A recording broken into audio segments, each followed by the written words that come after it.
Boys and girls, today our craft is a colorful fish that we can find sometimes in the ocean. You're going to need a glue stick, a pair of scissors, and then the materials that were in your packet. Do you guys know what this is?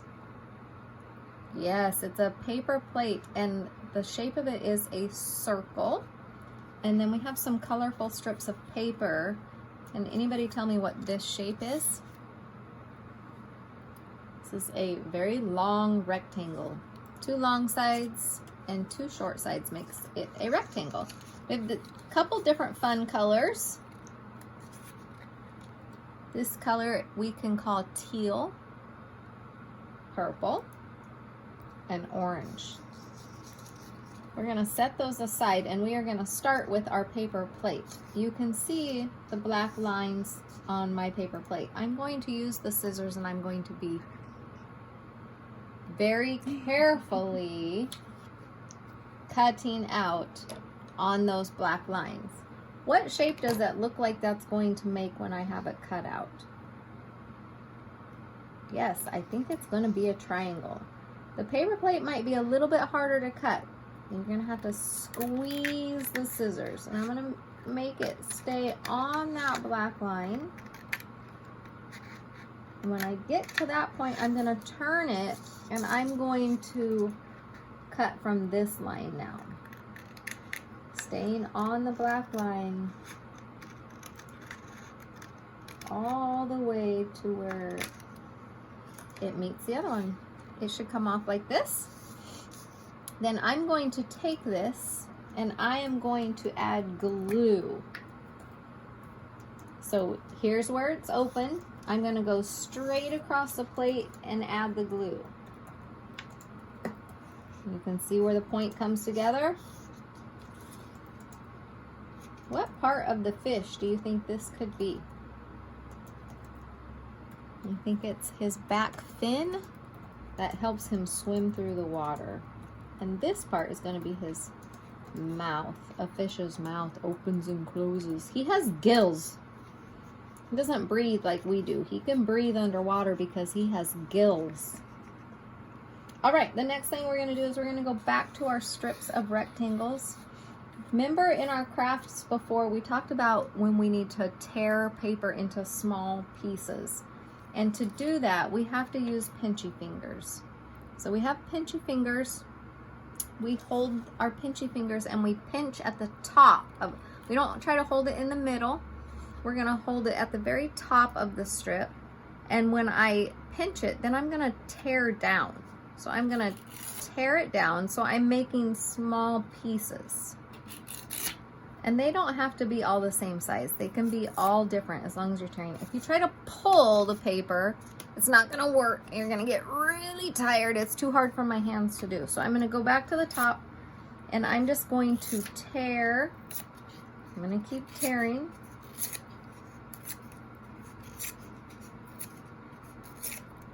If you've ever been to the ocean where the water is warm, kind of in a tropical area, Hawaii, Mexico, they have very colorful fish in their water. We're going to tear.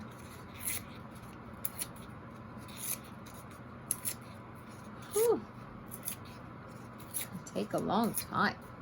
My fingers are getting a little tired. If you need to take a break and go grab a snack, you can go get a snack and come back and finish your tearing. I have the orange one left.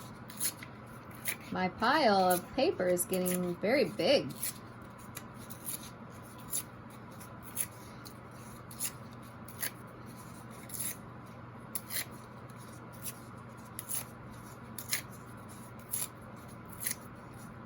All right, now I have them all torn.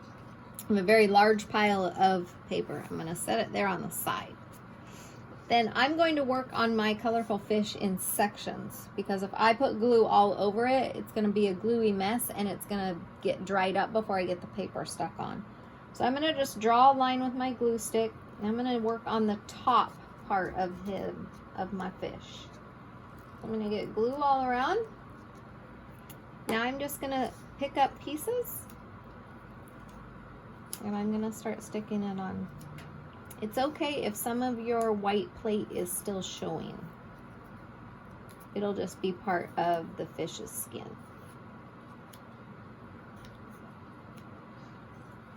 And they can be spread out pretty good.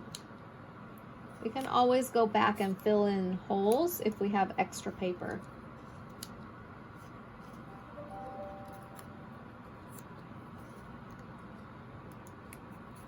If you stick it on top of other pieces of paper, it's not going to stick though. You have to spread it out.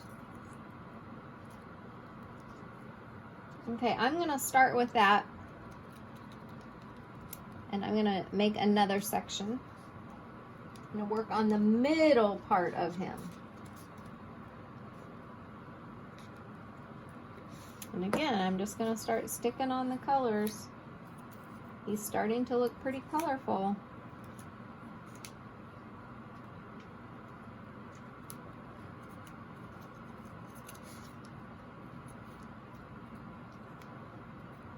Remember, boys and girls, if you get glue on your hands, that's okay. What are we going to do when we're all done?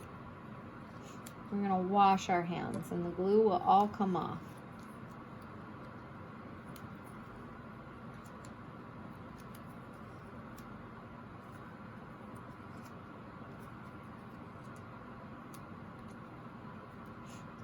Okay, I'm going to go and move on to the bottom half.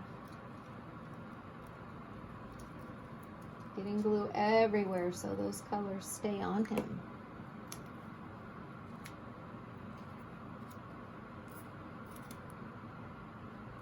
Oop, I'm starting to get a little bit of glue on my fingers. The paper's sticking to them. That's okay.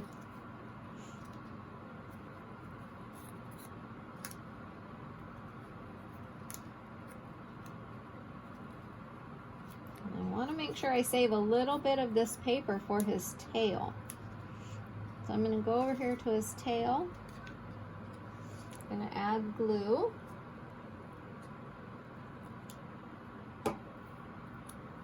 And again, I'm just going to start putting the colors.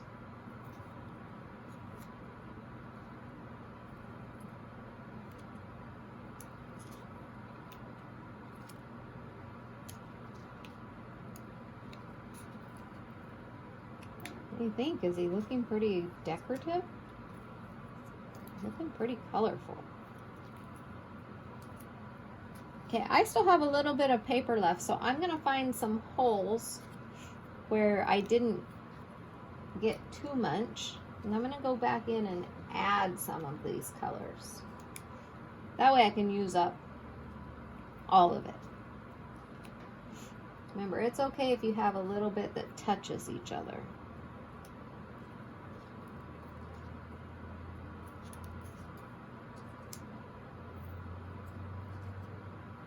Maybe a little bit more over here. This piece is big, so I'm just going to tear it so it's a little smaller, and then I can fit it on there a little easier.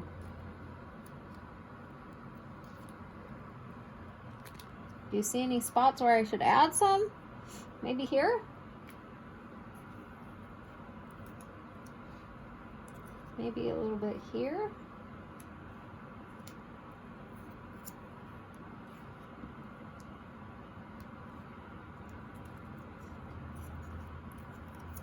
Maybe a little more on his tail, or his fin, I guess. We don't call it a tail.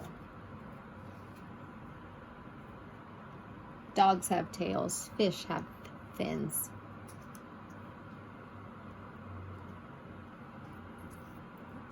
Almost done up, almost used up all my paper. Let's have a couple more to stick on and I'll be done. There we go. And the last material I have is this little pom-pom fuzzy ball. Guess what that's going to be? Yes, it's going to be his eyeball. So I'm going to add some extra glue. I want to make sure I use a little bit extra there because I don't want his eyeball to fall off. I'm going to press it on and then I'm just going to leave it. Remember, if we mess with the pom-poms after we glue them on, they can pop off. So I'm not going to touch it. I'm going to give him time to dry. But isn't he a cute ocean fish?